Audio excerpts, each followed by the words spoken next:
माता के लिए अलग क्लास, पिता के लिए अलग क्लास, समस्या अलग है। ऐसे क्लास बराबर लगेंगे तब ये चीज एक अलग रूप धारण करेगी। और ये क्लास हम आपकी स्कूल में लगाएंगे।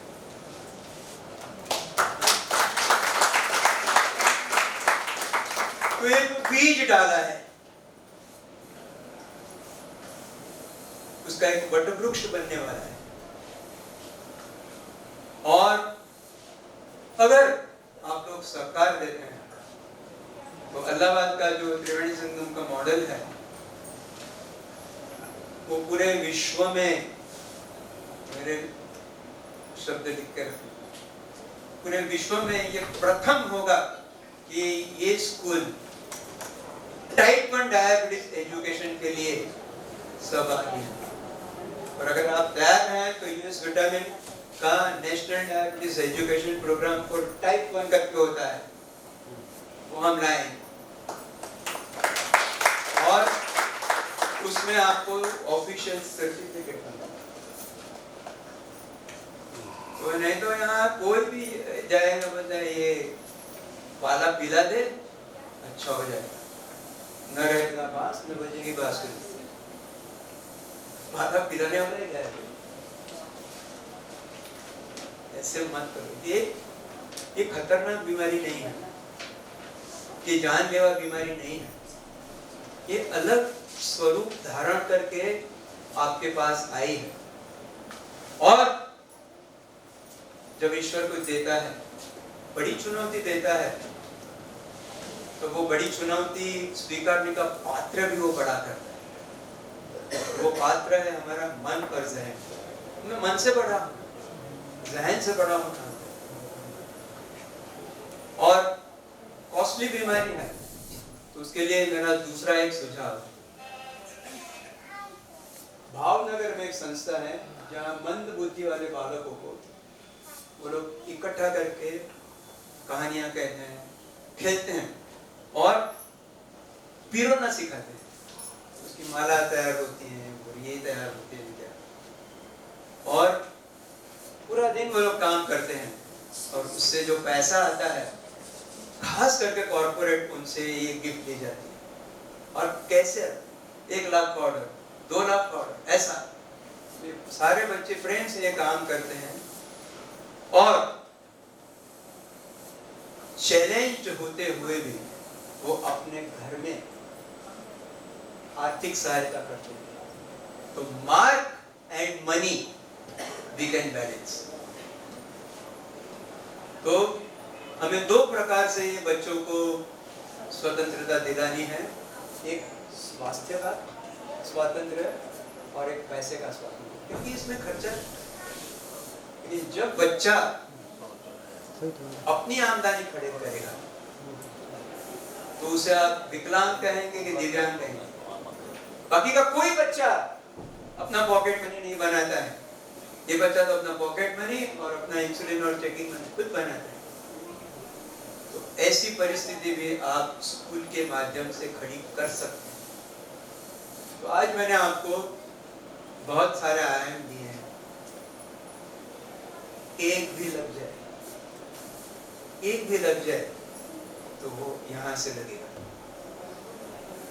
तो अब मैंने जो बताया उसके बारे में अगर कोई भी प्रश्न है तो मैं बहुत खुशी से उसका जवाब दूंगा। अगर प्रश्न नहीं है तो मैं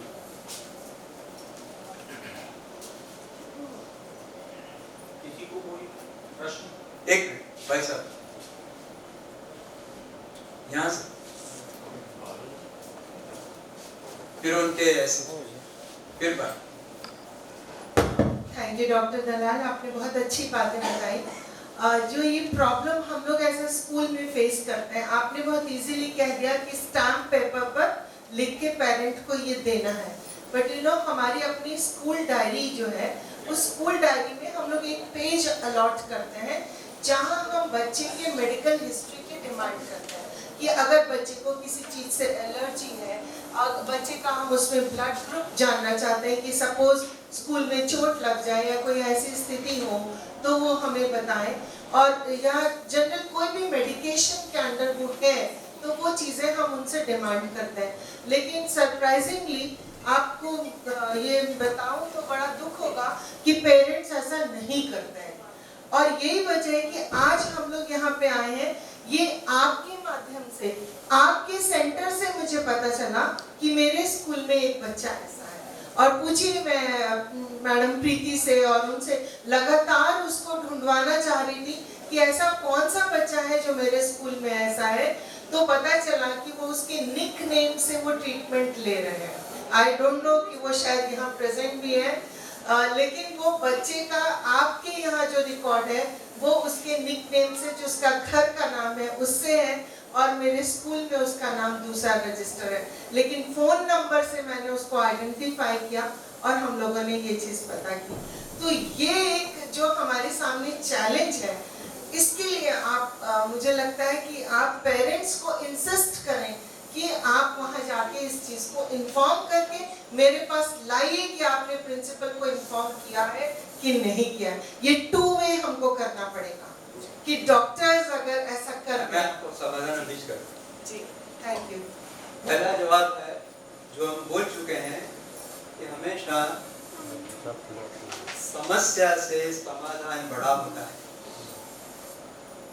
जब आपने मन से ठान लिया है कि ये मेरा बच्चा है, तो आप मिलिट्री ऑफिसर हो या पुलिस ऑफिसर है, आपके बच्चे को आपका डर नहीं, पुलिस से बाहर वाले डरेंगे, उसका बच्चा नहीं डरेगा। अगर फिर भी आपको डर लगता है तो आप में खोट है। अगर आपको अपनी स्कूल अथॉरिटी को सच बताने में हिचकिचाहट या डर है तो आपकी ये खोट है। समझते हो क्या कहते हैं? आप बताओगे नहीं तो पछताओ। जब इतनी हेल्प सामने से आई, मैं यस, बच्चे को ढूंढने के लिए उन्होंने क्या क्या मेहनत नहीं की, और ये अथॉरिटी के सामने आपको छुपाना है, तो ये आपकी बदनसीबी है। मैं तो फोटो लगाने की बात करता हूँ, यहाँ तो नाम भी नहीं आता। तो ये उनकी समस्या है, और ये समस्या का समाधान आपके पास नहीं है, उनके पास। समझ गए आप? Now ball is in your court, you play. Clear है बात? और एक बात मैं बताना चाहूंगी कि एज पर सीबीएसई नॉर्म्स हमको साल में ये मैंडेटरी, एक तो गेम्स पीरियड इज मैंडेटरी, तो वो फिजिकल एक्सरसाइज, योगा, मेडिटेशन, ये पार्ट ऑफ करिकुलम है सीबीएसई में। प्लस इसके अलावा हम लोग को साल में 2 बार ये जो हाइट एंड वेट मेजरमेंट करके देना है। बहुत सारे केसेस ऐसे हैं कि जब हम पेरेंट्स को ये आइडेंटिफाई करके देते हैं कि आपके बच्चे का विजन जो है वो ब्लर हो रहा है, जैसे ये है, आपके बच्चे का ऑडिबल कुछ प्रॉब्लम हो रही है कि वो जब पीछे के रोल नंबर आता है सीट पे बैठने का तो उसको सुनने में प्रॉब्लम होती है, लेकिन पेरेंट्स कहते हैं ये सिर्फ नाटक कर रहा है, ये ऐसे ही आंखें झपझपा रहा है केवल, लेकिन उसका चेकअप नहीं कराते। ये स्कूल ऐसा सीबीएसई इसके लिए बहुत ही ज़्यादा कॉन्शियस है, और हम लोग ऐसा स्कूल में कर रहे हैं, लेकिन फिर भी पेरेंट्स इस बात को ध्यान नहीं देते। बच्चा रोज स्कूल में आने के बाद कहता है कि मेरे पेट में दर्द है, और 3rd पीरियड तक आते आते ये सिचुएशन होती है कि हमें उसको घर भेजना पड़ता है क्योंकि वो कहता है कि मेरे पेट में दर्द है। और फिर पेरेंट कहता है कि हमने इसका चेकअप करा लिया मैडम, ये सिर्फ नौटंकी करता है, और लेकिन वो वोमिट भी कर रहा है, वो उसको मोशन भी हो रहा है, लेकिन पेरेंट्स इस बात को समझना ही नहीं चाहते। आजकल पेरेंट्स के पास टाइम ही नहीं है अपने बच्चे के लिए। ये एक इशू हम लोग बहुत फेस करते हैं अपने स्कूल। स्कूल हमेशा चाहता है कि ऐसी कोई भी हैपनिंग स्कूल में ना हो, वो बच्चों की प्रॉपर केयर करना चाहता है, लेकिन यहाँ पे मुझे लगता है कि पेरेंट्स को जागरूक करना बहुत ज़्यादा जरूरी है। जो कहना है उसमें 2 आयाम है। एक, बच्चे को जेन्युइन प्रॉब्लम है, एक बच्चे को जेन्युइन प्रॉब्लम है और उसका समाधान भी जेन्युइन ही है, और दूसरा है कि बच्चे को कुछ माइंडसेट है स्कूल में कुछ घटना होती है जो उसको सहन नहीं होती है, तो अगर बच्चा प्रकृति से पेट की तकलीफ वाला है, उसकी पेट की कुछ निकालेगा, तकलीफ निकालेगा, है कुछ नहीं, प्रॉब्लम अलग जगह पे है, लेकिन उसका मैनिफेस्टेशन, उसका दिमाग का कुछ है, तो सर दर्द करेगा ऐसा, तो उसके लिए सही इलाज है। पेरेंट के लिए कहता हूँ कि पहले पीडियाट्रिशियन और बाद में काउंसलर।